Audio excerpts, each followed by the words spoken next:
So, Council, when we adjourned for lunch and to consider the document that we had been talking about, it's our discovery, and it's always been the case, that when the bundle of information was sent out electronically, it was sent to all. And in some instances, it may not have been opened by the recipients, but the document is with everyone, all those to whom advance notice was sent, but it would appear that only Mr. Hansen opened that link, but it is there. I can assure you of that. So, Council, keeping in mind that is a situation that everyone does actually have the document, even albeit electronically, in their possession. Can you now give direction for the proceedings to carry on? Thank you, Chairman and Commissioners. Importantly, a question was being posed by Mr. Michael Hanson to the witness, the Browns, the claimants. We heard from Mr. Charles Brown initially that he does not have the document. I trust by now the document has now been shared with him. In light of the fact that counsel also, Mr. White, had indicated he was not aware of it, and also more importantly, Ms. Virgil indicates that she is not aware of the document. In the circumstances, based on the question that had been put, I can't speak about the line of questioning that would follow after. I think it best that in respect of any questions in relation to this document, one which I too need to digest, I must confess and state by case, I am not one when I get a file. I don't read investigators' opinion. I read the statements on files. So it is not a document that I have read. It is not something that I do. I form my own opinions, not investigators' opinions. So that all being said, I think an adjournment in respect of this, probably until tomorrow, in respect of all the parties being able to digest the document, and then any question along this line could be taken tomorrow. I propose that in respect of any other questions, they could be taken. We could also take Mrs. Barbara Brown immediately after, but I propose that any other question on this matter be delayed until tomorrow. I invite, through you, Chairman, for Mr. Hanson, Mr. White, and Ms. Virgil to comment in that regard. Thank you, Counsel, for your timely and wise advice. Just to reiterate the process going forward, Mr. Hanson, you will be allowed to, or invited, to ask any questions that are not specifically relevant to the document that you at first mentioned, in the intent of us allowing everyone to scrutinize it, and tomorrow we'll take that document up and anything that flows from it. But we will continue to take any questions of the witnesses by yourself and others, consistent with their evidence given today and previously. So if you would now continue, Mr. Hanson, with your line of questioning, barring and avoiding the document. Thank you, sir. Thank you, Mr. Chairman. I don't think it's practical because most of the questions are surrounding the issue of the reports and people's interpretation of them. So we have no further questions other than around that, which we can ask tomorrow. Yes, and you will get an opportunity to do so, to ask those questions tomorrow when we resume at 10 o'clock. So with that being said, the next person who would be giving evidence or asking questions. Chairman, I'm Yes, sorry. yes. Just invite Mr. White and Ms. Yes. Virgil to comment on that matter, please. Yes, I was going to go to Ms. Virgil to start with, since we had not heard directly from her other than just in relation to this document. Ms. Virgil, do you have questions? And I'll get back to Mr. White again. Or would you Sure. defer to Mr. White and then continue after he gives his question? Ladies first, sir. Yes. Ladies first. All right, she's smiling and nodding her head. Yes, Mr. White, carry on. Oh, very good. I concur with counsel, and I think it's adjournment till tomorrow, certainly to let the Browns read the report as well. It makes eminent sense. Thank you, sir. However, we will be continuing with Barbara Brown's Yes. evidence in chief, for want of a better description. And Ms. Virgil? Yes, thank you, Mr. Chair. Speaking on behalf of the descendants of the late John Alfred Virgil, I don't have any questions to direct at the Brown family right now, but I would offer the following comment. We are of the opinion in response to any claim which concerns the late John Virgil. Just a minute, Ms. Virgil. Through the chair, now is not the time yet for you to do that. I just ask you just to exercise a little patience, hold those questions, and you can put them at an appropriate time. It appears that it will be tomorrow, but I just ask you to hold them first, please. Okay, I don't have any questions. Thank you. Brown family. Right, thank you, Ms. Virgil. And at this time, Consul, following your lead, we will invite the witness, Mrs. Barbara Brown, to make a submission to this commission. Yes. And, Chairman, thank you, Chairman. I would just indicate that I once again, I hold no brief from Mr. Hanson or Mr. Masters in respect of the witness to be taken. It is for them to determine their posture. I know a part of the statement at the very end mention is made of the bank, but it's for them certainly to determine whether or not they ask the tribunal to remain to hear this evidence, certainly. Mr. Hanson, it appears that you have a question. Oh, it was just, if it pleases the tribunal, we don't think it necessarily is relevant for the bank to be present for this particular witness, but we will be accessible, or we can remain if the tribunal prefers, the commission prefers it. So would you put that again, Mr. Hanson? Sure. So we don't think we necessarily have any relevance to add in respect of Mrs. Brown. So we would like, if possible, to be excused.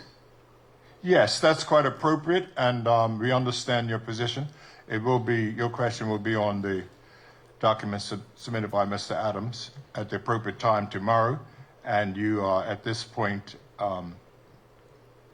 passing up the opportunity to put any further questions to these witnesses or to Ms. Barbara Brown. Correct. Thank you, Mr. Chairman. Yes, Consul? Yes, I'll just indicate to Mr. Hanson, even though what I've said and he has said in relation to paragraphs 11 and 23, he could just also have a look at those and review his posture before he exits of the statement of the witness about to be taken, where mention is made, and 15. So 11 through 15 and 23. I will proceed nonetheless, but I just advise counsel that he could review his stance in that regard. Yes. I'd like to ask that Mrs. Barbara Brown, that she is permitted to take her seat. I'm going to ask that she's either sworn or she is allowed to be affirmed. Yes, Consul, that'll be done at this point. If the witness, Mrs. Barbara Brown, could come forward with some assistance, and don't rush, take your time. I appreciate Mrs. Brown is not a young person.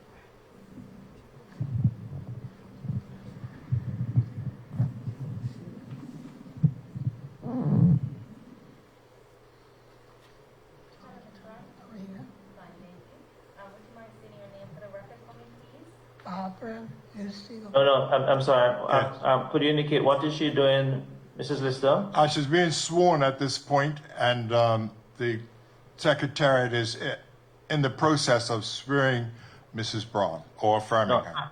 I'm not certain if she's been affirmed or sworn because she doesn't have the Bible and her right hand is not raised if she's affirming. Yes, Consul, I haven't confirmed yet. I was just getting her to state. Yes, the name. process has just begun, Consul. We're just starting. Barbara Lucille Brown. Would you like to give an oath with the Bible or an affirmation? Oath. Can you hold the Bible in your right hand, please? And you repeat after me. I swear by Almighty God I swear, Almighty God, that the evidence the evidence I shall give I shall give shall be shall be the truth, the truth, the whole truth, the whole truth, and nothing but the truth. and nothing but the truth. Thank you very much.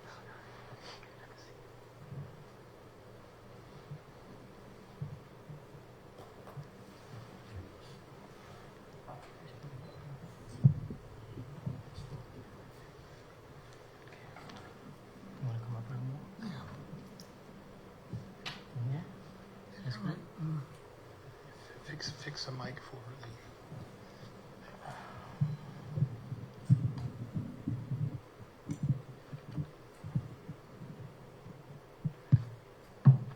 Thank you very much. Your name is Barbara Brown, madam. Yes, sir. Yes. You are over 40 years of age. Nicely put.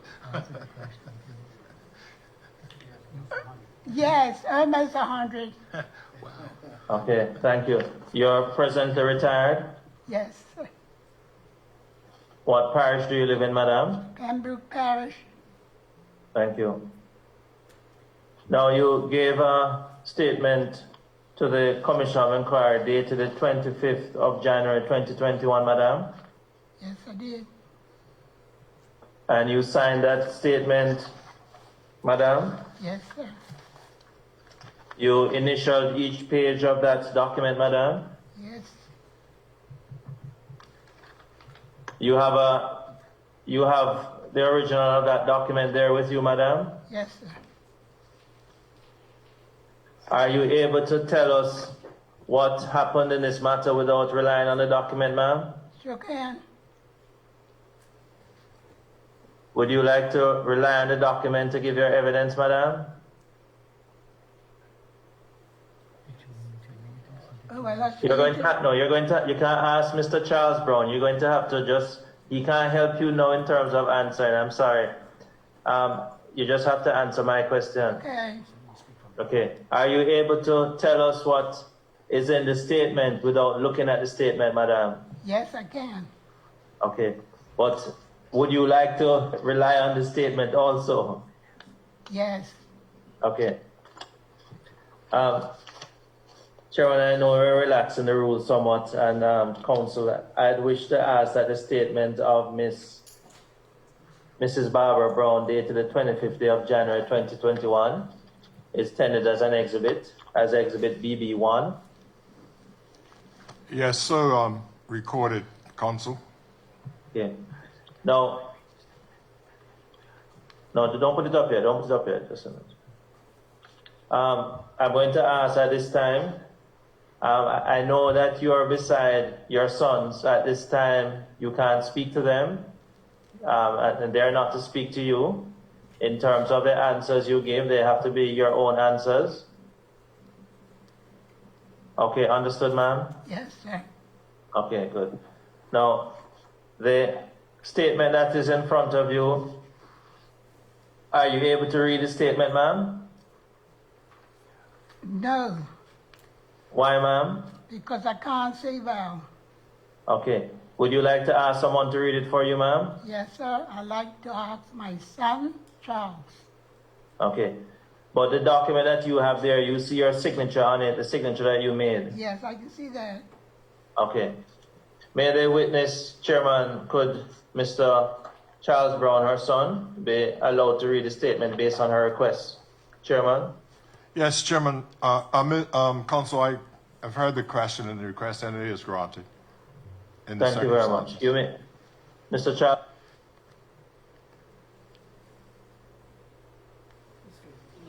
Yes, Mr. Braun, you may read the statement that your mother made on her behalf. Thank you. I will.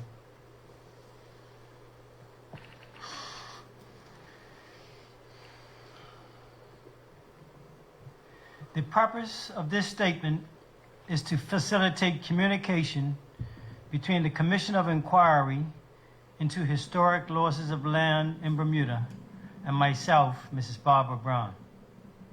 I am one of 7 beneficiaries of the estate of my late uncle, John Augustus Alexander Virgil, and I have standing with the Commission.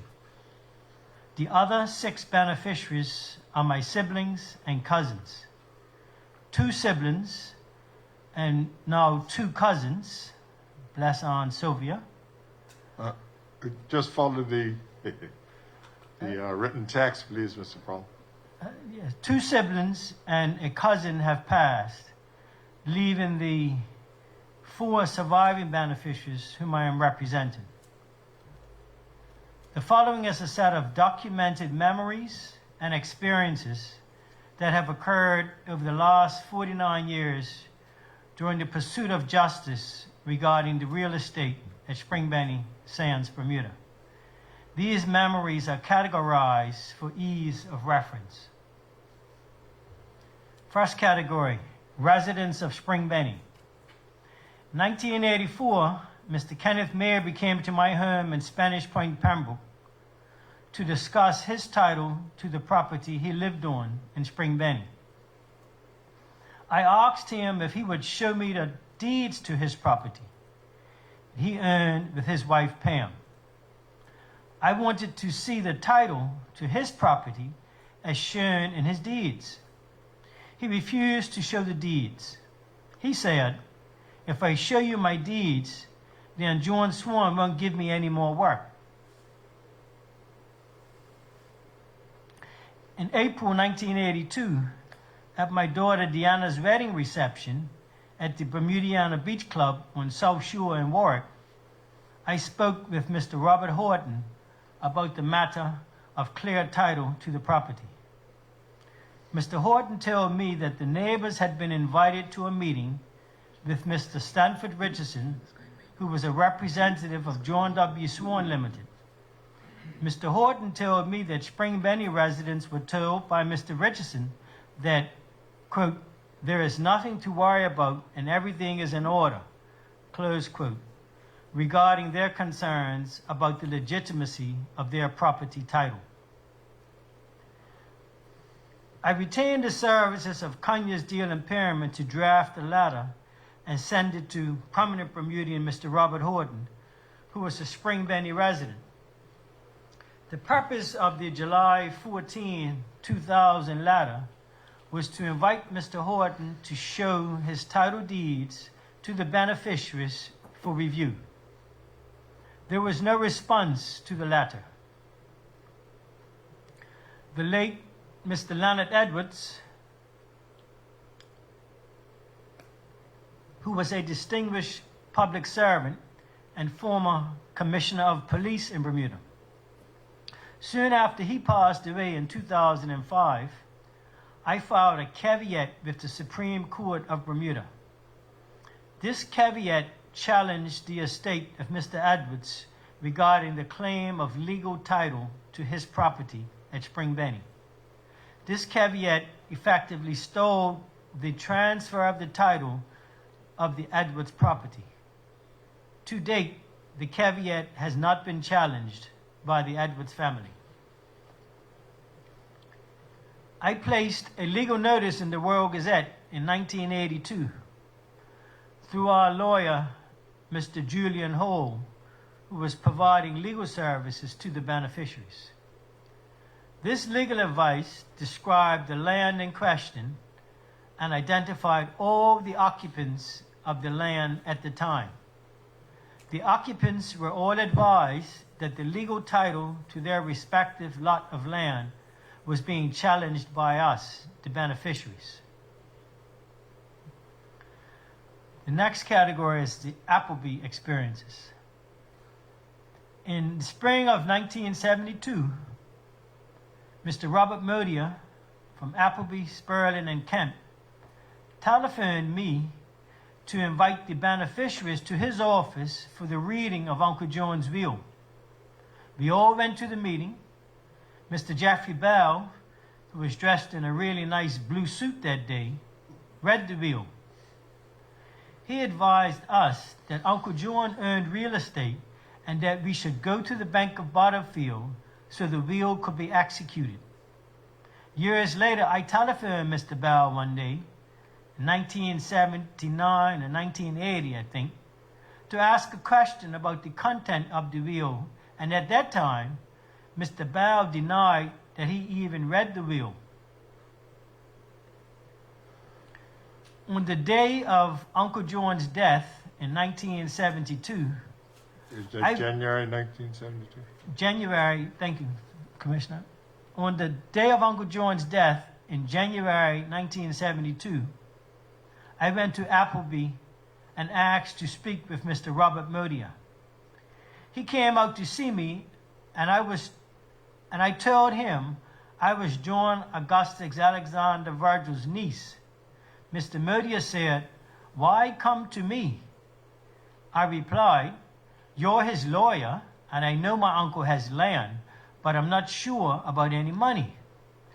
Mr. Modia told me to go and give my uncle a nice funeral, and he will call in 2 weeks to invite the beneficiaries in for the reading of Uncle John's will. During the 2000s, I decided to walk into Appleby to speak with someone that would listen. Mr. Brown, that says 2010s, not 2000.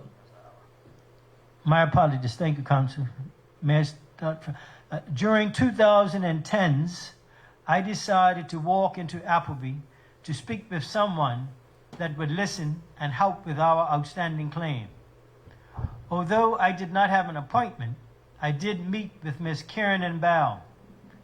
During this meeting, I informed Ms. Bell that I understood that Appleby did something wrong regarding the settlement of the estate of my Uncle John. Ms. Bell asked me, "Are you trying to say that Appleby did something wrong?" I told her, "That's exactly what I am saying." Butterfield Bank Experiences. One afternoon in the early summer of 1974, Just a minute, slow down a bit while the secretary catch up. Yes, stop there. Okay. Continue. One afternoon in the early summer of 1974, I had an appointment with Mr. William King, a trust officer at the Bank of Butterfield, to discuss the settlement of my uncle's estate. Mr. King had previously said he would settle the estate soon. Dissatisfied with Mr. King, I then met with Mr. King's boss, Mr. Mann. I told Mr. Mann that I intended to go to the Chief Justice with my complaint. At that point, Mr. Mann offered me $154,000 to settle this thing. I rejected this offer and explained that amount, $154,000, was not enough to buy even one house on my uncle's property. This offer from the bank was not put in writing.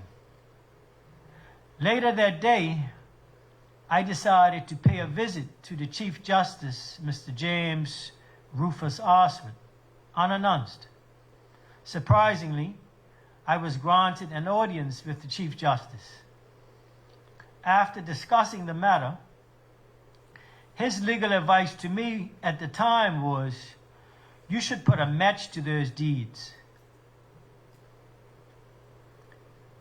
I attended a meeting at the Bank of Butterfield in the spring of 1974 to discuss our concerns about the unsettled estate of Uncle John. When I returned home after the meeting, Mr. David Dudwell from the Bank of Bermuda phoned me. Keep in mind that I held a consumer loan from the Bank of Bermuda at the time. Mr. Dudwell informed me that the consumer loan with the Bank of Bermuda would have to be paid in full by the end of the next day. I told Mr. Dudwell I didn't know that the Bank of Bermuda and the Bank of Butterfield were combined. I also told Mr. Dudwell, I'll tell you where you can go to get the money. Go ask Arnold Francis, John Swan, and David Wilkinson, and tell them I sent you. Mr. David Dudwell said he would look into it. He called back the next day and told me to carry on as usual with the loan payments. I made an appointment to meet with the bank's general counsel, Mr. Stephen Kemp, in the mid to late 1970s. I showed up along with my two brothers, Glenn and Gladwin Ming, and my cousin Genevieve Hollis. When we arrived, Mr. Kemp was notified and eventually came out to the public reception area. In a strong voice, Mr. Kemp's legal advice was to go and get yourself a lawyer. During the early 2000s, I received a letter from the chairman of the bank, Mr. James King. The letter restated the bank's position of having no responsibility or obligations to the beneficiaries of the estate of John Augustus Alexander Virgil. Consequently, I called the bank and spoke to Miss Tammy Richardson. During the phone call, Miss Richardson rudely said to me, Mrs. Brown, what, you don't get it?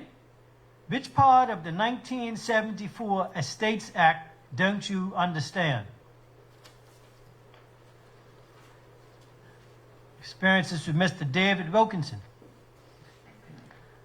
I had worked as a waitress at the Hogpenny restaurant since 1970, serving lunch and dinner. One evening in the spring of 1975, Mr. David Wilkinson, lawyer for Russell Perriman, showed up. Just a minute. That's not what's on the screen. Mr. David Wilkinson from Cox, Helena Wilkinson, lawyer. Okay. Would you continue from there? Would you pick up that part you dropped? Certainly. I'll restate the sentence. Yes. One evening in the spring of 1975, Mr. David Wilkinson from Cox, Helen and Wilkinson, lawyer for Russell Perriman, showed up unannounced to the Hogpenny restaurant. This was strange because I never seen him in there before. I had never seen him in there before, He made his way to my workstation and took a seat, so I approached him as I would any other customer. He asked me if anything had been settled with my uncle's estate. He did not order any food or drink. It seemed to me that he was trying to intimidate me. He said, "You better watch your step," and then he left. Sir Dudley Sperling. In the late 1970s, I went to the office of Sir Dudley Sperling, a founding member of Appleby and eventual chair of the Bermuda Law Reform Committee. I showed up unannounced at his office to encourage him to address the outstanding estate of my Uncle John. During our meeting, I told him that I would be going to the House of Assembly to complain about the treatment I had been experiencing. He ended the meeting by telling me, "The ball is in your court, and you had better be very careful with what you say." Experience with Sir John Swan. During 1975, I called John Swan at his home one evening. I wished to speak with him about how he claimed ownership of my uncle's property. I wanted to meet with him to discuss his claim to the land at Spring Benny. John Swan said, "I ain't having no meeting with you and don't call her no more." Then he abruptly hung up the phone in my ear. Experience with Eric Jones. In the early 1980s, I telephoned Mr. Eric Jones at his office after hearing that he was on island. He said to me over the phone, "I didn't come here to do any business with you," and he hung up in my ear. I then went to see him at his office in Washington Mall. Miss Charlotte Cairn was the receptionist at the time, and she told me that Mr. Jones was not in office. I replied, "Then I will take a seat and wait for him." Mr. Jones eventually showed up later that day. We spoke, and I asked him about my uncle's property. His explanation about the property did not make any sense to me. Other memories. The safety and security of the title deeds to the property has always been of high importance to me and my family.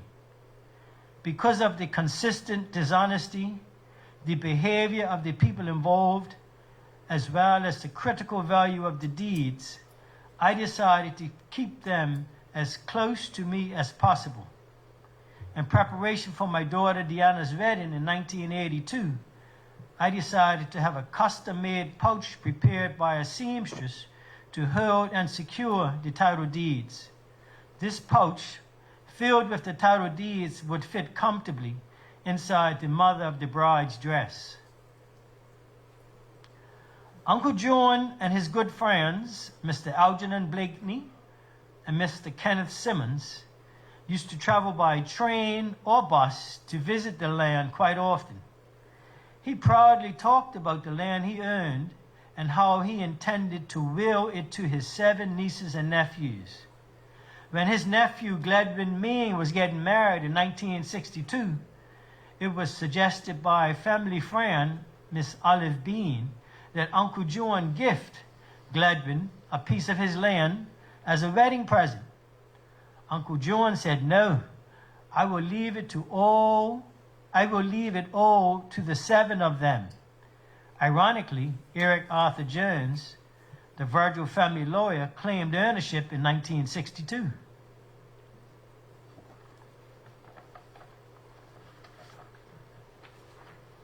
The beneficiaries retained Brown and Wade Chambers in 1989. Brown and Wade Chambers wrote to the Commissioner of Police on June 16, 1989, requesting that the 1976 investigation conducted by Detective Sergeant 55 Thomas Casson be reopened with specific reference to the circumstances under which John Augustus Alexander Virgil's signature was obtained upon a conveyance dated 15th of April, 1969. Over the years, I have written letters to both the Bank of Butterfield and/or Appleby on at least 6 occasions to address the fact that the estate of John Augustus Alexander Virgil was not settled, despite the beneficiaries holding the title deeds and Uncle John's will. On each occasion, the message was essentially the same. Your uncle had no property, and the bank nor Appleby had any responsibility to the beneficiaries. That concludes his statement, sir. Counsel, Thank you. yes, you've heard the statement as supplied by Mrs. Barbara Braun. Thank you. Could I ask you to, Secretary, just to take us to what is page 2, paragraph 7?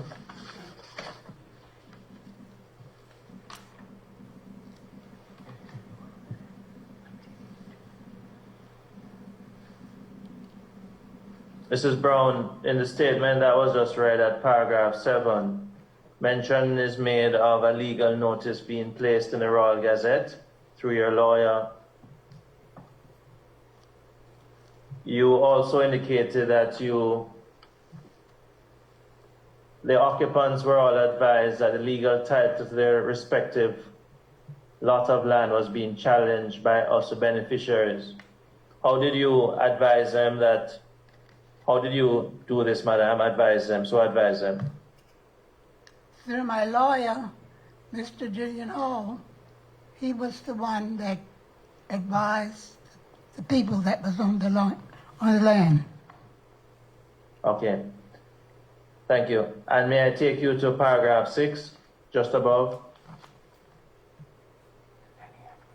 The second line where it states, soon after he passed away in 2005, I filed a caveat with the Supreme Court of Bermuda.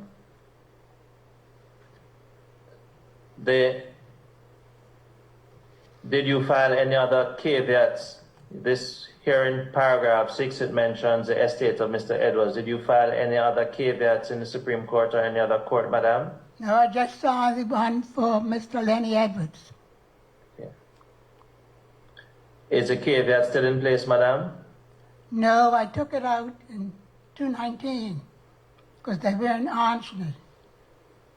Because what, madam? Because the Edwards family never was responding to it. And it just meant I was paying, and they weren't responding. And it had gone 2019, so I withdrew it. Okay. Now, in respect of what was the cost of that caveat each year, madam? Beg your pardon? What was the cost of the caveat being lodged, madam? I put the caveat in so the people on the land could work to it, answer to it. No, I'm asking you about the cost. Oh, the cost, pardon me. I paid $25. Thank you. Is that each year? Yes, I had to do it twice a year. Thank you very much.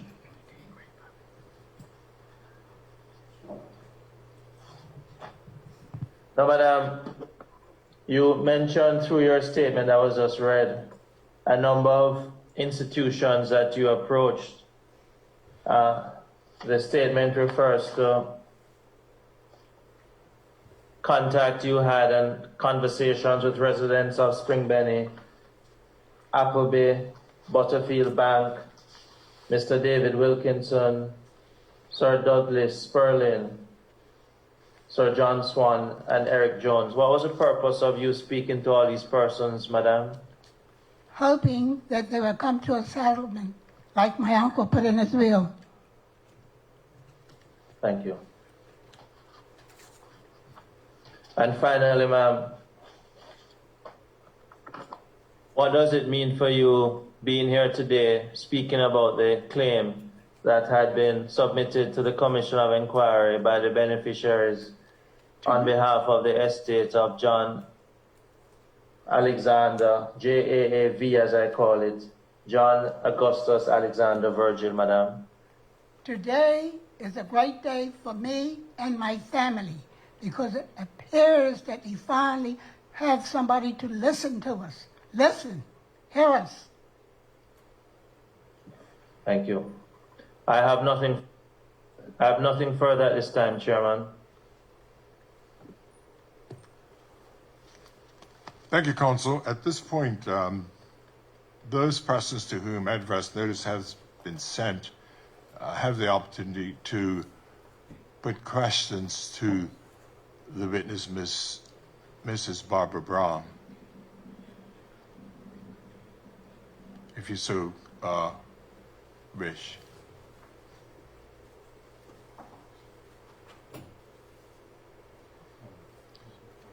Mr. White, are you indicating that you wish to put questions? Yes, sir. Thank you. Yes. At your leisure, Mr. White. Ms. Brown, Mr. White would like to put some questions to you, and you may respond. You take your time and respond to any questions put to you, if you so wish. Just allowing the secretary to provide the copies of the cases.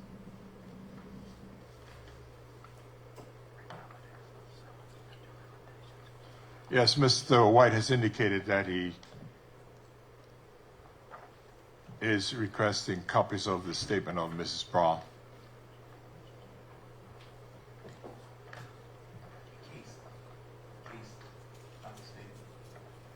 Would you repeat that, sir? No, the secretary is providing her copies of the case referred to. Oh, I see. The Secretariat is providing Mrs. Braun with copies of the case, a case, that Mr. White is dealing with, or has dealt with. Just let Mrs. Brown have a look, sir. Yes.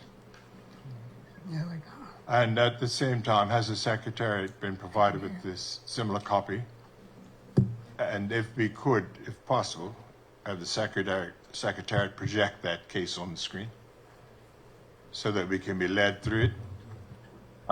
Chairman, I just asked, I'm sure after Mr. White goes through the formalities of making it an exhibit, we can project it then, but I just Yes. asked that he could be allowed to go along that course. So. Mr. White, we're not hearing from your microphone. Could you check if your microphone is off?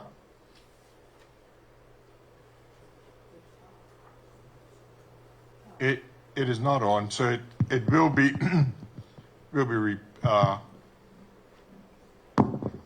fixed. He pushed it Yes. the wrong way, I'm sorry. Yes. Yes. Thank you. Perfectly No. good equipment, bad mechanics on myself. Good afternoon, Mrs. Brown. Good afternoon, Mr. White. How are you today? Fine, thank you. Good, good. I'm going to ask you a few questions, not many, about cases that you've been involved in against my client, John Swan, or John Swan's company. Okay? Okay. Because you've just said it's a great day for your family to know someone is going to listen. That was your last statement when you concluded your statement in chief. You did say that, didn't you? I sure did. Yeah, thank you. In 1982, in case number 252, just let your sons catch up with that. I thought they might be in date order. I'm going to deal with them in date order so you can find them. Okay. Just a second while the cases.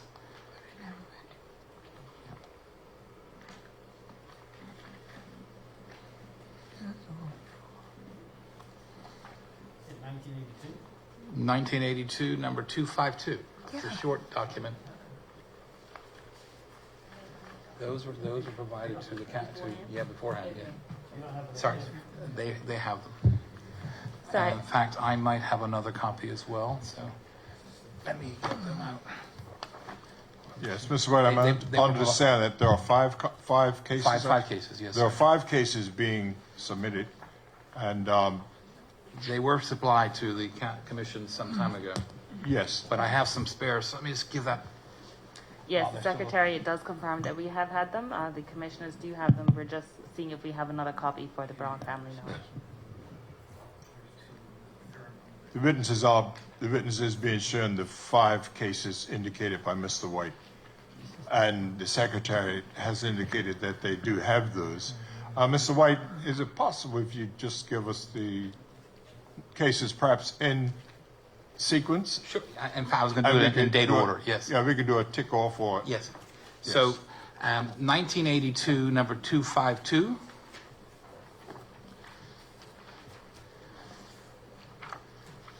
Yes. 1990, number 226. Yes. 1998, number 60. 60. 60, yes. Number 1998, number 16. 2001, number 435. I believe that's 5 cases, sir. Yes, it is. Yes. You may proceed, Mr. White. Yep, there they are. Yes, Mrs. Brown. I'll deal first with 1982, number 252. In this case, you and other members of your family issued a writ against the Bank of Butterfield and John W. Swan Limited and others. Is that not correct? Can I just, Council, Ms. Lister here from the Secretariat. Do we need to exhibit it first so that we can share it on the screen? Very good point. Very good point. Yep. Council, do you wish to make these all exhibits, or Well, do we have them as exhibits? I will allow Mr. White to do so, but I'd prefer that that's done so we could all follow. But sure, certainly. Can we make This could be this exhibit case? BB2, 1982, number 252, could be exhibit BB2. BB, BD2. yes. No, I'm sorry. It is JS. I thought it was. I crossed Yes, through I'm that. sorry. It Okay. is JS2. JS2. Mr. Brown, could you just mark that so it's easy for you to find later? Thanks. JS2. 1982, case number 252 will be registered as exhibit JS2.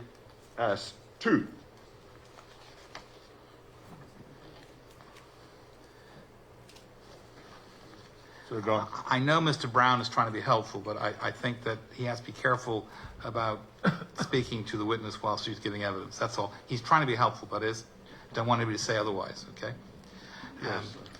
Mrs. Brown, do you recall this case? yes, I do. Thank you. Can I say something? Of course, ma'am. I recall that case, but today that's not about that case. Today is a complete different case. Today is Fortland, not civil. And in that case was dismissed against the defendants, wasn't it? We never had a case. Sorry, I couldn't understand that. We never had a case. You never had a case. So, okay, thank you. You accept that you didn't have a case. Thank you. Could I now turn to the next one, which is 1990, number 226? And that naturally would follow as exhibit JS3. JS2. Council, is that sir. correct? JS3? JS3, Chairman and Yes. Council, could I just ask, in light of the fact that we have the 5 cases, probably Council could just indicate the preamble. The witness has indicated she has a difficulty reading Certainly. at her age. Yes, Probably yes. the preamble Yes. of each went before the witness is Certainly, asked if certainly. she remembers the particular case. Okay. Yes, Excuse that, me, Mr. Chair. I'm sure Mr. White is aware of your request, and keeping in mind the witness may not hear clearly, but to take his time and give a preamble to each case so she fully understands. Sure. In all fairness to the process. Mr. Brown, were you able to mark this one I'm sorry, JS3? Chairman, Ms. Yes. Virgil is trying to say something. Yes, hi, excuse me, Mr. Chair, but Oh, I don't yes. believe I have these documents. Am I supposed to or not at this time? Ms. Virgil, these cases are represented by, on the John Swan side specifically, and but because they're being tendered in evidence, they will be a part of the record and will be available to you from our secretariat. Okay, thank you. Just as another point, sir, in this case I'm referring to, Yes. Ms. Virgil's grandfather, is referred to as one of the defendants, so she should certainly have that.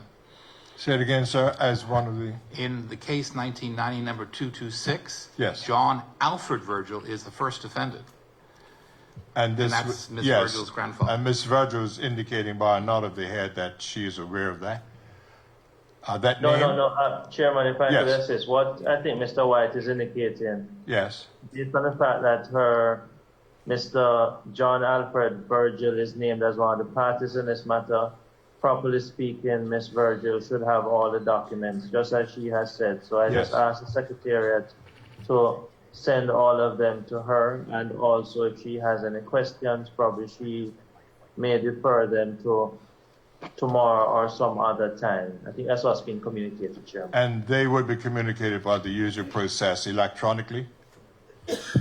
That correct, Ms. Virgil, you understand?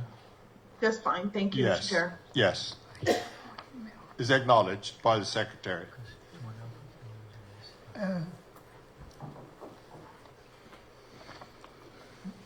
Chair? Yes, I just yes, want to bring Mr. Braun. to your attention that I have case number 252. We have 3, not 5. You got the other 2? Let me see the numbers. Sir, if I may approach to show you. Yes, yes, Mr. White and Mr. Braun agree that there are 5 matters, 5 cases. There was some misunderstanding. No problem, sir. It's been Just want cleared to make up. sure the witness has it. Yeah. It's now been cleared up, Counsel, and those listening. Yes, Mr. White, would you proceed to the next case? Yes, JS. Mrs. Brown, Yeah. the 1990 number 226, in fact, is also on the face sheet of this case, allied to the case of 1991 number 163, in which you and others were suing the Bank of Butterfield. And there was a judgment in that matter, and it says, the judgment says, the plaintiffs. I'm sorry, Mr. White. The Secretariat has not uploaded the Oh, dear. document. Okay. I'm not sure if they have it, but Okay. for the benefit of the commissioners and Ms. Virgil, who does not have the documents, I think we need to have the thing uploaded so she could follow at least. Yes, we'll just, Let it be. No, we're not going to take an actual recess. However, we was given the secretary time to load up the drive so that these matters may be projected on the screen. Maybe I could just Is talk that about possible? Counsel, just for clarification, we were referring to the judgment of the case number 252 at first. We are case number 252. We are in the judgment as well, but it's not attached to this document. It's a separate document. Would you like to tender that? This is the judgment, sir. Yes. If the document requested, if you'd give that to the secretary, it's an addendum or an attachment to the original case. Sorry, I misunderstood. Yes.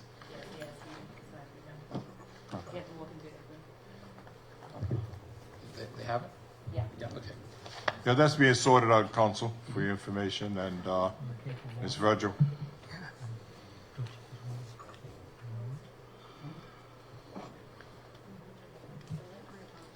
Sure. Okay.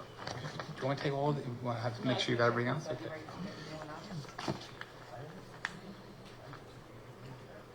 I know. Got it? Okay. Okay, Counsel, we can proceed from the Secretariat. Yes, if you would upload the document, fresh document. That's it, yes.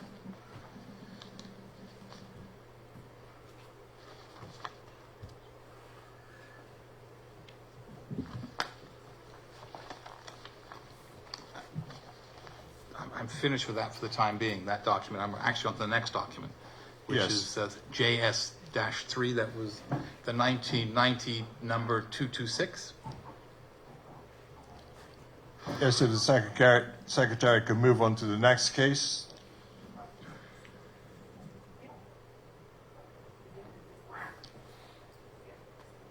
Being at case number 226. Number 226 allied together with 1991 number 163.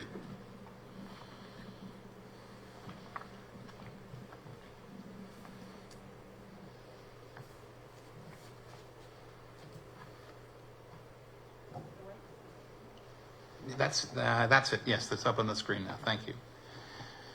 Mrs. Brown, the judgment in that case says as follows. The plaintiffs, not having complied with paragraph 2A of the order of this court made on the 3rd of February 1994, the consolidated actions herein having been struck out, it is hereby adjudged that the plaintiffs pay the costs of the defendants and failing agreement, such costs be taxed.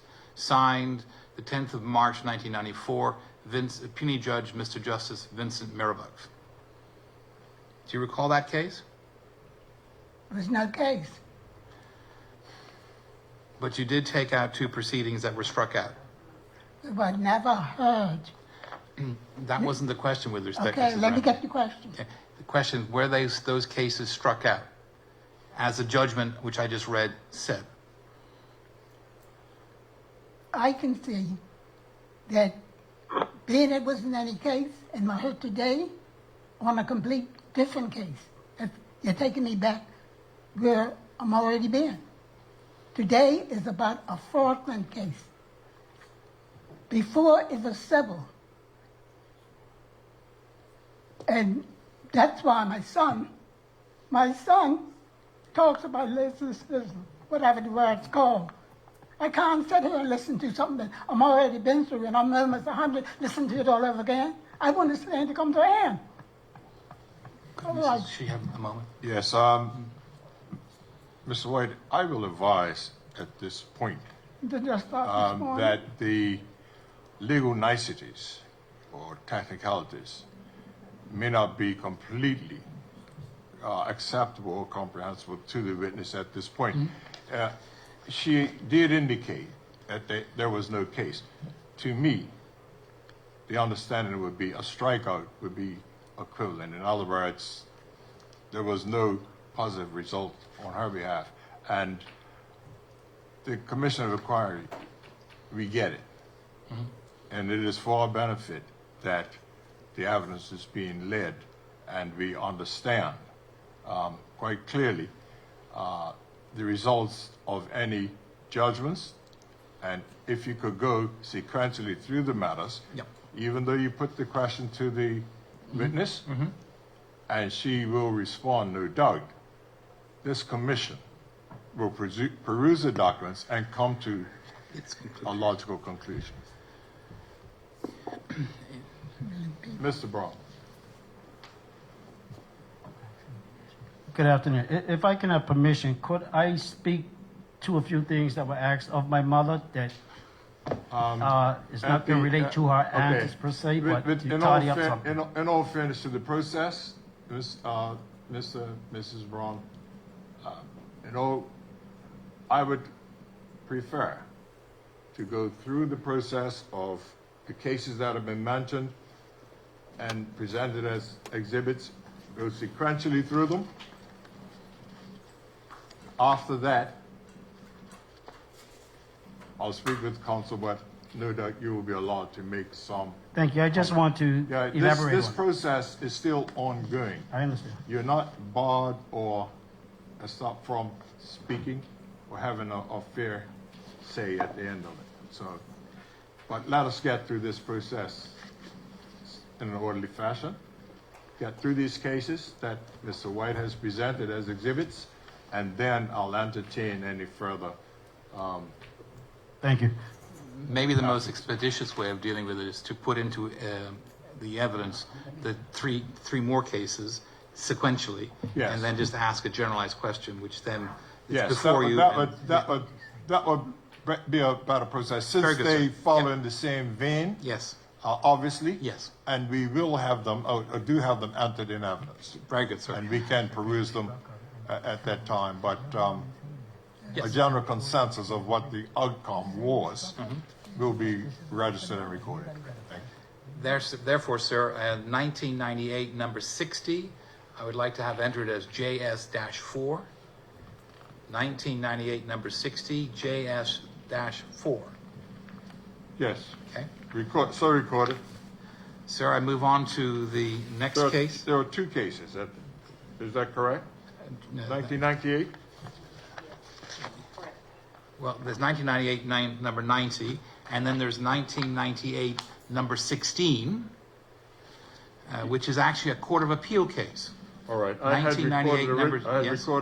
originally 1998 number. I thought it was 60, but if you say it's Oh, no, 90 that is JS4. Yes. Which is a Supreme Court case. Yes.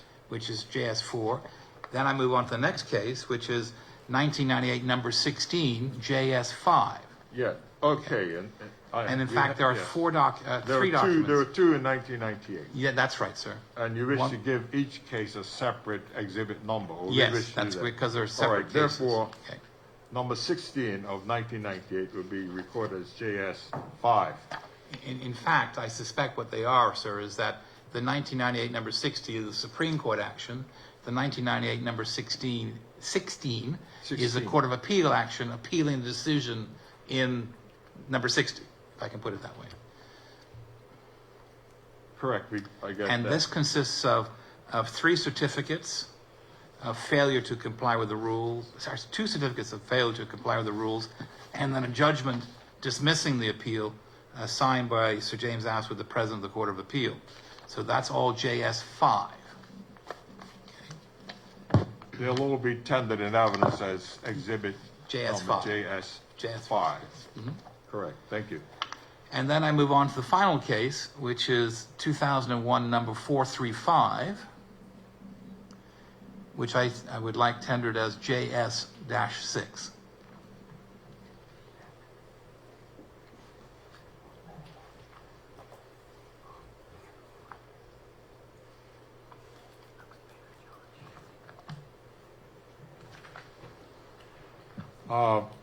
Exhibit JS6, case 2000 which occurred 2001, Number 435. number 435. Yes, sir.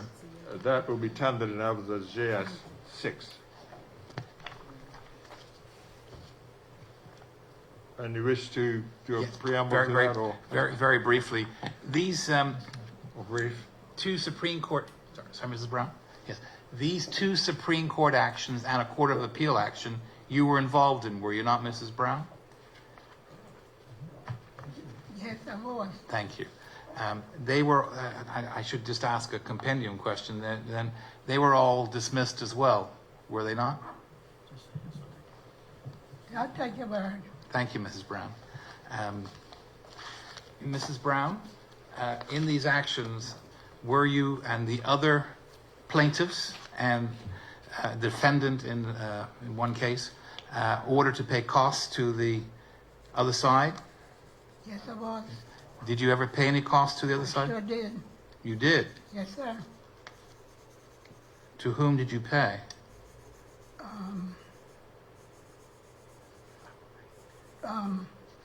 Let me just get the name right. No, okay, fair enough. Take your time. Take your time.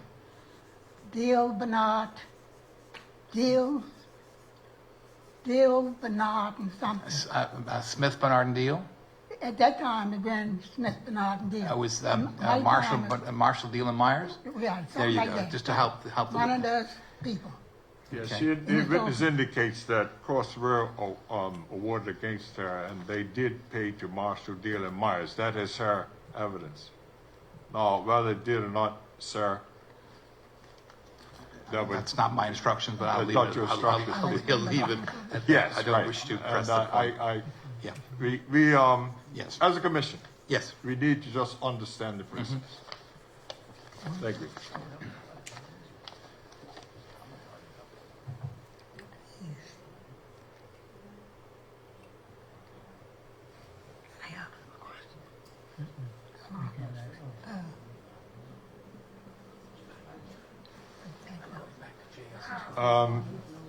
Yes, Mr. White, do you wish to? Yes, I have a further question? further thing to put to Mrs. Brown. Could she be shown JS2, the very first case we started with? JS2, and could you go to page 7? Chair, if I may offer a comment. Yes, sir. My mother has difficulty reading this. I understand. I was going to read the part to her, if that helps. Yes, I will request that anything that's written, that it be read by Mr. White, and should she need assistance, I will, in all fairness, ask one of you to assist. Okay. Thank you. So that she would not be belabored too much. So, Mr. White, would you now request the exhibit that you wish to produce and read from that document? JS2, page 7. Go down, take it down, scroll down, stop there, yes. That's it. That paragraph, but that argument, okay? Yes, that's it, okay? Mrs. Brown, I'll read to you a passage from that judgment, okay? And if you would read it at a pace that that we can all understand. And apologies in advance for the Latin pronunciation.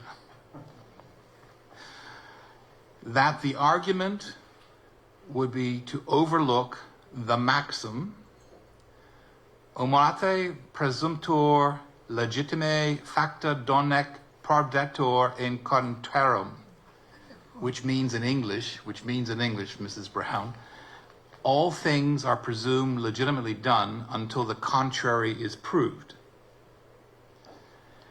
The plaintiffs have had 6 years since their originating summons, or over 16 years since the date of their uncle's death, in which to find evidence to support allegations which would bridge the gap between the simple assertions made in paragraph 6 and 9 of Mrs. Brown's affidavit and the matters of which Mr. Scott hints.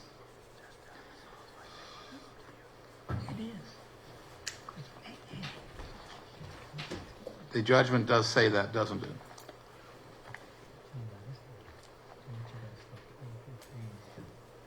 Well, Counsel, yes.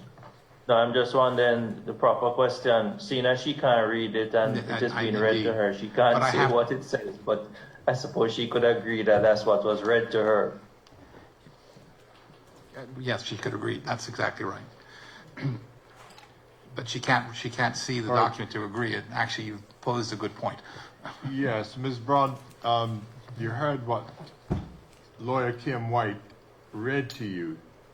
Do you agree that that was what was written in the judgment as read by Mr. White? Yes. Yes. All right, she's heard it. She doesn't have to interpret it. That's fine. I didn't have to interpret things. Yeah. Thank goodness, what it was read to her, Yeah. and I believe she will understand Yeah. as explained to her. And so what the judge was saying there, Mrs. Brown, I put to you, is that all things are presumed legitimately done until the contrary is proved. That's what the judge was saying. That's the Latin maxim that he was applying to this particular matter. And I'm applying it to the document, the transaction in which my client was involved in with Mr. Augustus.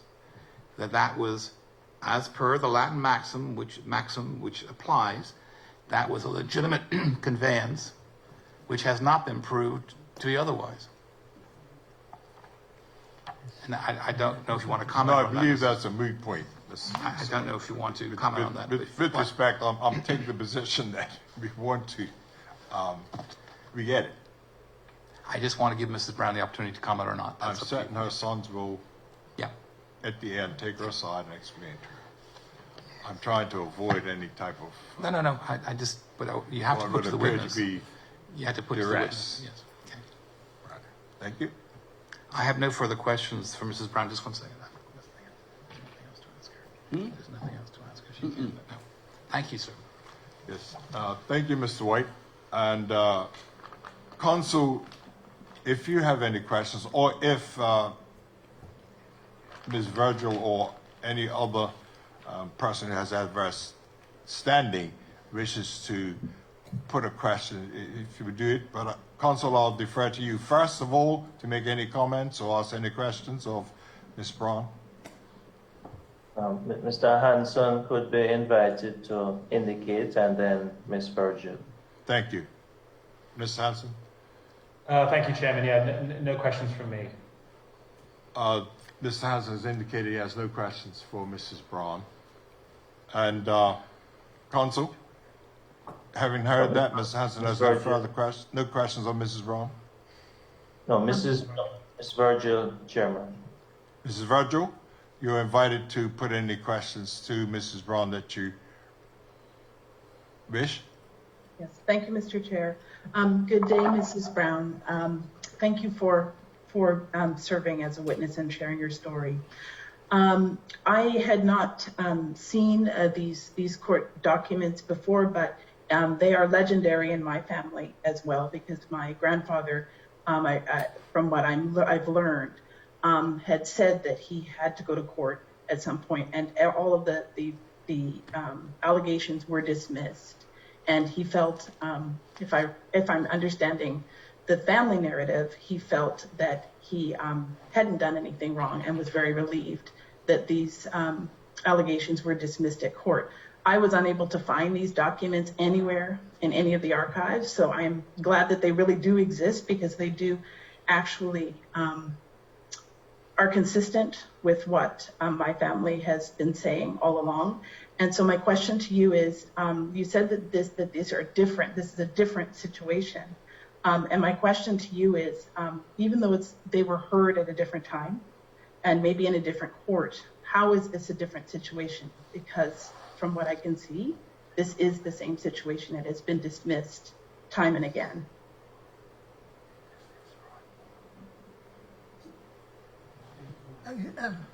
Because this time is fraud. Last time it was civil. I appreciate that, and thank you, but it seems to me that it's the same issue. And I don't see the difference. It's the same, it may be in a different court, but it's still the same issue, for which we have now, you will at one point see that we can't find any substantive evidence to support the claim. My sons have now uncovered the fraud part of it. Fraud.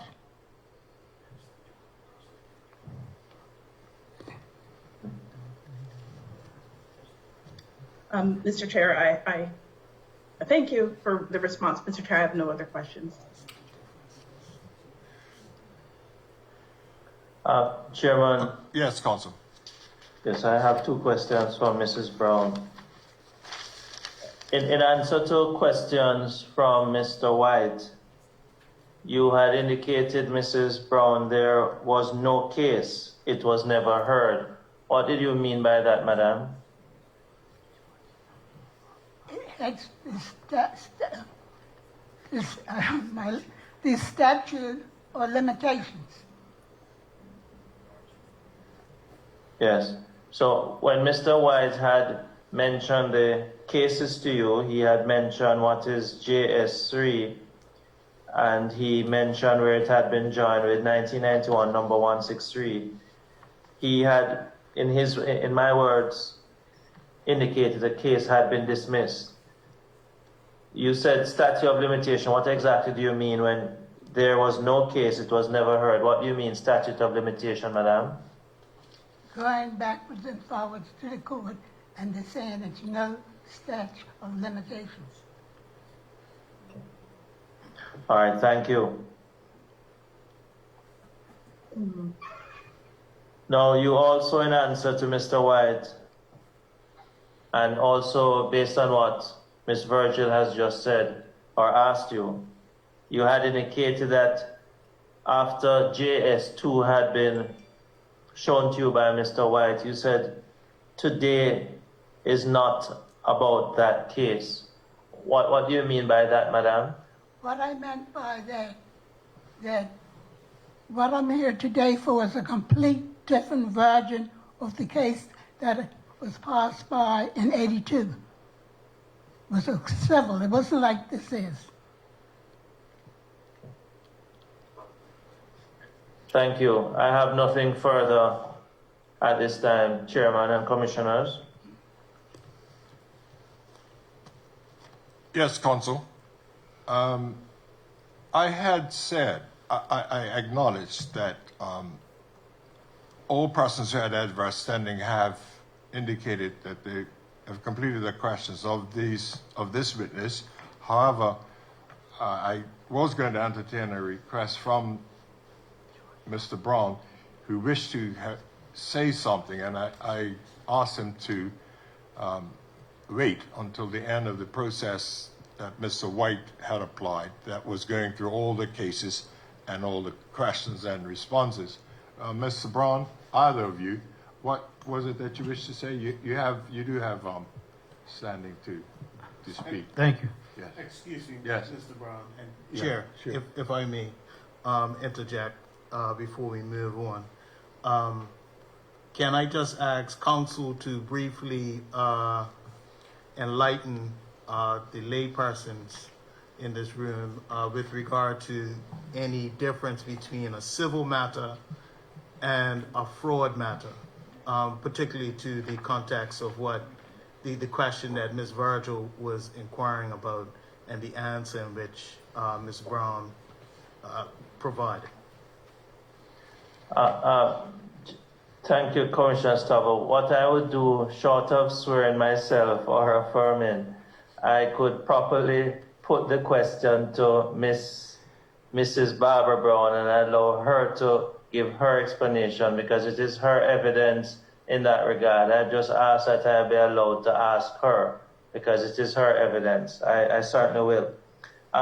Mrs. Brown, you mentioned to me in your answer earlier, and I am trying to, with my few gray hairs, trying to recall exactly what you just said even a few moments ago, that the matters, specifically JS2 that had been put to you by Mr. White, was a civil matter, and we saw it on the screen. It said civil jurisdiction.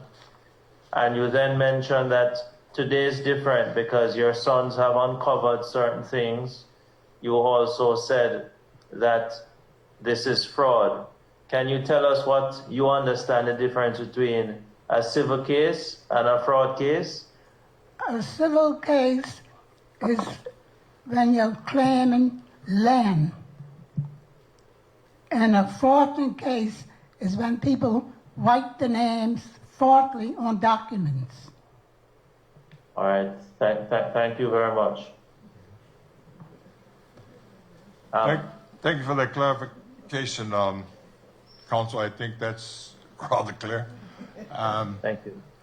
And Counsel, can I carry on with the process of asking the Brown witnesses if they wish to, in other words, do a rap or make a comment? Is that right? The only thing is that Mr. Brown indicated that he wished to answer something that his mother had been asked. I'm just thinking in terms of us balancing for everyone. If Mrs. Brown is the one who's making the request that she needs help, then it is understandable. But if somebody is offering to help her, I'm not certain that it is totally permissible. I think we could first hear what it is that Mr. Brown wishes to say, and then the tribunal can decide if they allow him to say it, but still at the same time decide how they will treat it, if it will be taken as a part of the record, because I think we need to balance all the sides. Yes, Mr. Brown, you've heard that comment from counsel, and what is it you wish to say to this commission? Well, good afternoon. I was just trying to help enlighten where my mother was trying to go with this, because obviously at her age she has a hard time expressing certain things. And with the 5 cases that were cited, one would get the impression that my family was hurt in court, but they was never really hurt in court because they was kept at the doorsteps based on statute of limitations, no cause of action, and it goes to the heart of why we're here in front of you today, which is the historic laws of land through legalism and those types of things. So, Yes, I think Mr. Brown. and also I was just going to Yes. say, Mr. Brown, yes. I can very quickly pick up what you said. Mhm. In summary, this is what the commission ascertains from what your comment just now, is that during the process of the 5 matters being heard, they were either struck out, there may have been a statute of limitations barring the case going on, or they were absolutely dismissed, and on appeal dismissed again. absolutely. In your summation, that amounted to not having been heard. Is that the spirit of what you're trying to convey? 200%. Yes. Well, in that case, we'll accept it on the face of it, that was the implication and understanding by Mrs. Braun. And I think we'll leave it like that. Thank you. Thank you. Will you comment from counsel, sir? Beg pardon, sir. Is counsel going to be allowed to comment on what Mr. Brown has just said? I believe within reason you've said it. And if I deviated on my wrap up egregiously, and I see you indicate that perhaps it would be enough, Thank you, sir. I appreciate that. And counsel, at this point, it would be, I believe, not just expedient, but perhaps prudent to adjourn unless you Sir, can we have make- further things to say. Chairman, I think could you allow Mr. White and Yes. Mr. Hanson and Ms. Virgil, based on what has now been said by Yes. Mr. Brown, you could probably allow them an opportunity now to put a question to Mr. Yes. Brown because he has added something new. Thank you. Gentlemen, thankfully, there's a counsel, another lawyer in the room. Thank you, sir. Yes. Briefly, Mr. Brown, could you indicate anywhere in those judgments, which speak for themselves, where the statute of limitation is mentioned?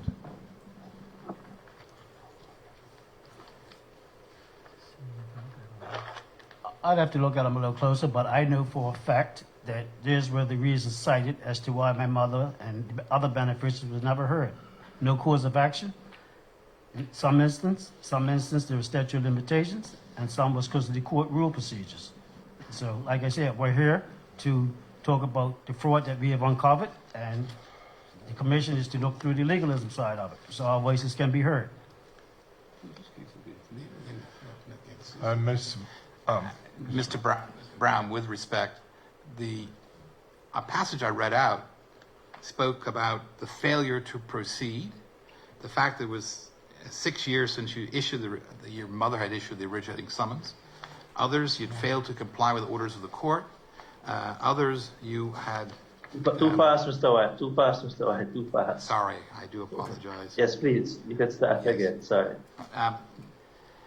That the case in 2082, 252, was the passage I read, in fact, said that you had the plaintiffs had 6 years since issuing their originating summons and 16 years since the date of their uncle's death. The next judgment talks about failing to comply with an order of the court. The next judgment speaks about, again, a fishing expedition disclosing no cause of action. And then on the appeal, you were struck out for failing to comply with the registrar of the Supreme Court's order, the registrar of the Court of Appeals order, and the the President of the Court of Appeals struck out the appeal for failure to comply. And then in the last case, you were struck out because it disclosed no reasonable cause of action. Nothing to do with statute of limitation. Isn't that correct? Did you just mention no cause of action? Yes. Did you just mention no cause of action? That's what the judgment says. Okay, fair enough. So no what it cause of says. action and civil court procedures. But once again, this isn't about a civil matter here. This is about uncovering the fraud that has happened, and we're here in front of the commission to get to the facts. So you can hide behind all of this legalism if you want, but that's the heart of why it was passed in the House of Assembly. It was all to do with legalism as well. That's why we're here in front of the commission. So I understand where you're coming from, but this is not a civil matter any longer. Back then, I agree. I also was asked back in December when I was here, what has changed? Mr. Harris asked me that. What is different from back in 1972 or the early 70s to now? The difference is we're addressing a fraudulent claim. There's no longer a civil claim. So yeah, we were kept at bay because of statute of limitations. We were kept at bay because of not having the proper documents filed in the court. I agree with that. But we're talking about the facts here today in front of the commission. We're not going back in 72 wondering why we lost a court case. So, And just to complete the thought, Mr. Brown, since you've raised it, you have alleged no facts of fraud against my client. well, that's to be You have determined. alleged no facts of fraud against my client. Have you, Mr. Brown? There's plenty of evidence, and that would be determined.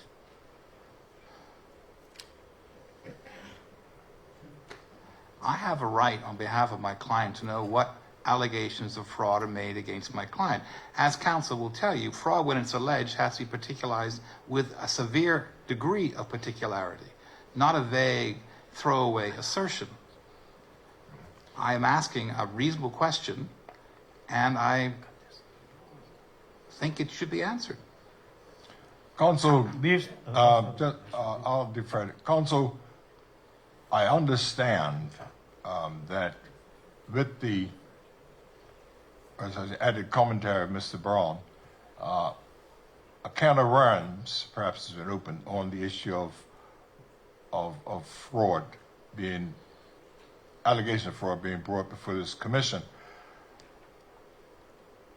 You may wish to comment on that specifically. I could make a general comment, but I would like for you to make a comment at this time. That is Commission Council Chairman. As counsel, as our Okay, counsel. no, I didn't. I wasn't sure if you were speaking to myself or Mr. White. No, I'm speaking to you, sir. Okay. I would Yes, ask his advice, but I might not get the right directions. Yes, it is. The question is a fair question. Yes. Chairman. Coming from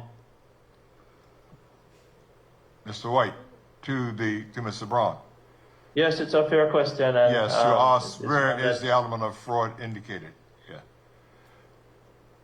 And your response, Mr. Brown, is? He submitted the evidence? Mr. Brown has said that the evidence that he submitted, in his opinion, I'm inferring that would indicate that. I'm getting. Chairman, Yes, I yes. think this is an opportunity that you should not try to Yes, I'm just. summarize what you're yes. getting. Let the evidence That's why I'm stand for asking you to interject. And I make no opinion. I have no opinion on the matter. We just consider the evidence as presented. Sir, this is a serious charge which they are not denying is leveled at my client. My client is not aware of any evidence, nor has he been put on notice of any evidence of fraud on his behalf. That is a serious matter. If uttered outside the proceedings of this tribunal, would have consequences.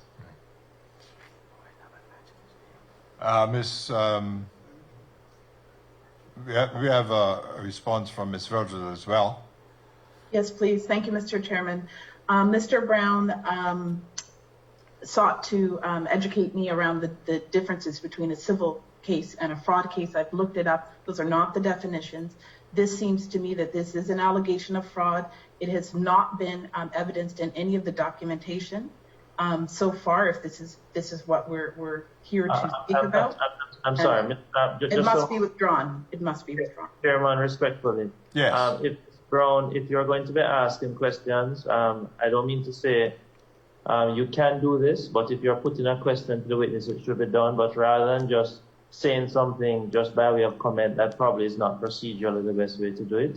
I think if you wish to ask questions, you could do so now through the chairman, but probably not that way.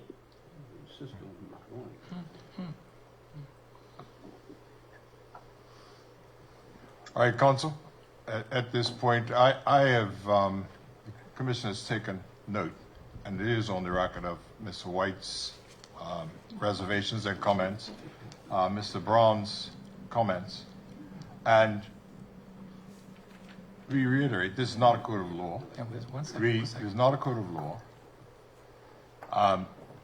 And the cautionary vein that Mr. White made his comments is noted.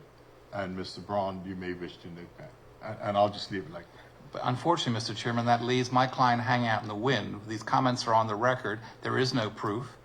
And I'm asking you to direct that they be withdrawn.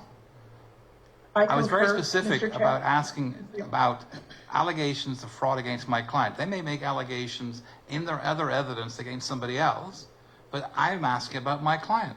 And he has not proffered one scintilla of evidence against my client. And that is damaging to my client's reputation, Yes, which is unacceptable, sir. Yes, this commission has a process concur, by Mr. which Chair. this commission has a process by public which process. adverse notice has been sent, alerting persons that adverse commentary has been made. The process that we are undergoing now is specifically, Mr. White, to allow that to be rebutted, defended, or put your case forward.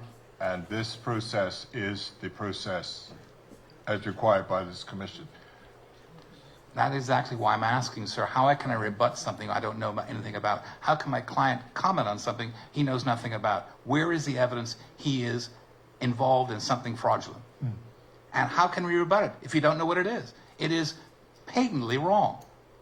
with the greatest respect. And I ask counsel to give advice to the commission if he thinks I'm right. If he thinks otherwise.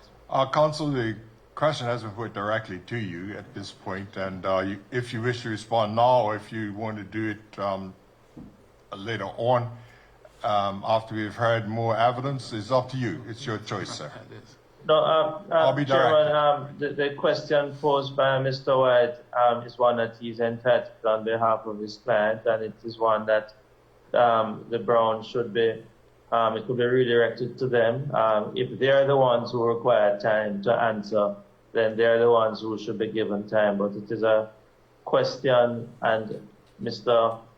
White could be asked to repeat it. He has indicated asking for proof. He has asked also whether or not it could be or should be withdrawn. So it is a question that the witnesses should be invited to consider. If they require time, then they're there, and they're the ones on the oath. They could so indicate. But properly speaking, based on the request of counsel, it is something that properly ought to be answered. Mr. Braun and Mr. Braun, I'll avoid asking Mrs. Braun since it was made by Mr. George Braun. Sir, you've heard counsel's position. You've heard the question put to you by Mr. Kim White, and you've also been given an option by counsel. If you wish to consider, take time before you respond, or you may respond now. It's your choice. Chair, we'd like to respond at a later time. Mr. White, you've heard that the Browns would like to respond at a later time. With the greatest respect, Mr. Chairman, this Sir? proceeding is being broadcast. That's correct. And they have asserted that they have put their evidence forward. I've only asked a very simple question: what evidence they've put forward, which points to my client, not to somebody else, not to somebody else. They may have evidence in respect to somebody else, but to my your client. I'm limiting it only to my client. I'm not aware of any evidence put forward against my client. Mr. George Braun is indicating by that he wishes to make a comment. Sir, Mr. Braun, George Braun, do you wish to make a comment? Sure. First of all, I didn't call anybody's name. I was telling you the difference with the cases. And I said, this matter that we're in front of this commission, and I stand by my convictions, is a fraudulent matter. I haven't mentioned any names. So when you say your client, I haven't mentioned anybody's name. I just said the difference with the cases. I said it was a civil case back there, and I mentioned why we didn't get hurt. The civil cases you will accept were against my client or his company and others. And back there, at that time. yes. And you are now saying the case is not a civil case, it's a fraud case. And I want you to simply be clear that it's not a fraud case against my client. I couldn't get any clearer. I haven't mentioned your client's name, A. I haven't mentioned, no, let me finish, please.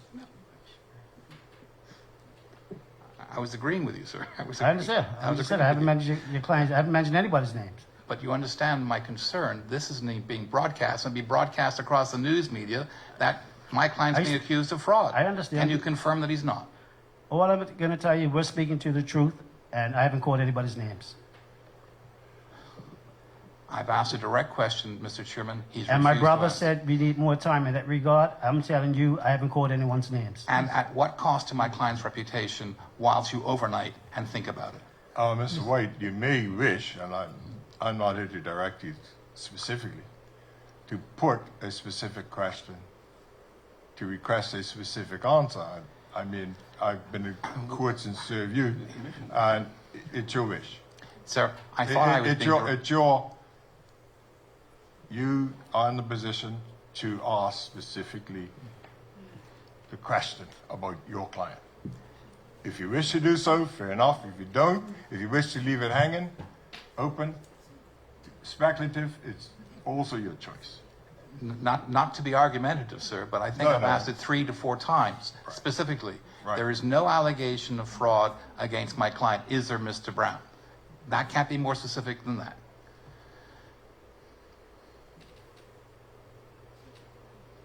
And the answer is, sir? Mr. Chair, We have outlined in our submission from November of 2020 a series of steps that we believe to be outside of the law as it relates to two transactions in particular. But the transaction that involves Mr. John Swan is the transaction regarding the northern portion of the subject property, 1968-1969. When we spoke at length earlier today about several instances where Mr. Swan was involved directly and indirectly with the alleged purchase of this property and then the subsequent sale of the property. We can look at the deeds of the people that are there now and ask a question about the legitimacy of their title as it relates to a purchase from a real estate agency. And so we've submitted we haven't had evidence with respect to handwriting, but we've offered the police report as evidence of what we call fraudulent behavior.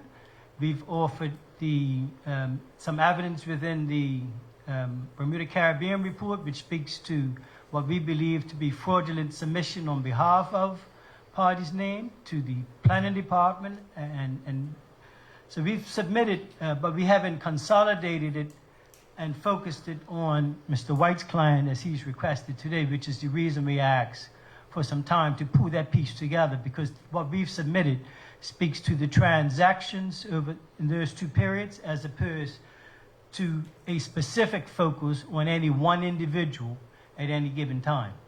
And so while it's a fair question, we don't have our material prepared, and we'd like time to prepare that answer that speaks specifically to the fraudulent activities associated with Mr. White's client. You're now making an allegation against my client. Mr. White, I didn't hear that specifically, and let me, in order to bring some balance to this discussion, I agree that the sword of Damocles hangs by a thread over the heads of everyone to whom adverse notice has been served. I do not take from the body of evidence that has been provided that any one specific person is more culpable than the other or is culpable. However, the process is open, the evidence is still being gathered, and Mr. Brown has indicated that he wishes to proceed further. However, Mr. White, I take what you said, that until a definitive response is made that your client is or is not culpable, that everyone seems to be being tarred by a broad brush of an allegation of fraud. And while it's not a comfortable position, I would say that it is still an open issue. And I would not specifically indicate that or entertain any indication that your client specifically is being targeted. And even Mr. George Brown has indicated that he has not directed or pointed the finger at anyone specifically. Sir, I understand the discomfort that Sir, you and your client may be experiencing. However, I'll leave it like that. Counsel, I know there's a slippery slope upon which we stand. Nevertheless, I suggest that this is still an open issue and that no one should draw any assumptions from the evidence tendered so far, and they be cautioned not to do so. Sir, thank you for those comments. I appreciate them. But am I to understand, because you're saying it's an open issue, that there's more evidence to come? I thought the Brown's evidence was complete. Mr. White, the matter, the case, we as a commission have not considered all the evidence. No, just There- Brown. and tomorrow, Brown. sir, tomorrow, specifically, most specifically, the report submitted by Ms. Carlton Adams, who all of the respondents have indicated have not read, has yet to be dealt with, and more specifically, Mr. Hansen is asking specific questions about that report. So this is an ongoing and open matter. Sorry, sir, maybe you misunderstood. The evidence is not all in. In other words, the referee has not put his finger on it. Sorry, sir. I was just talking about the Brown's evidence, not anything else. Yeah. Just No, the Brown. I was being very. No, the Brown evidence is not in completion. No, not complete. It's not complete? No, not.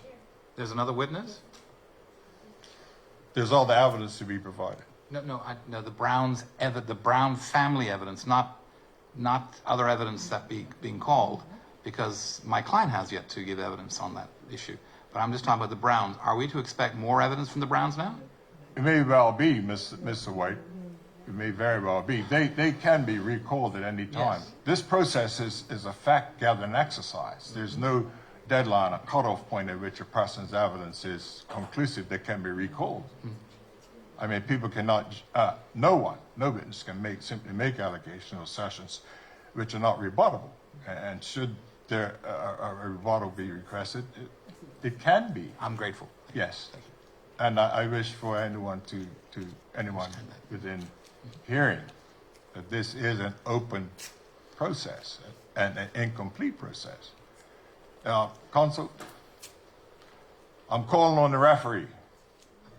Call on the Chairman, umpire. Yes, probably it's a convenient time now. Yes, counsel, being a cricketing man, is saying that time for us to drill stumps for the day, and we shall adjourn at this point and resume tomorrow at 10 o'clock. That's it. Thank you. Thank you. Thank you.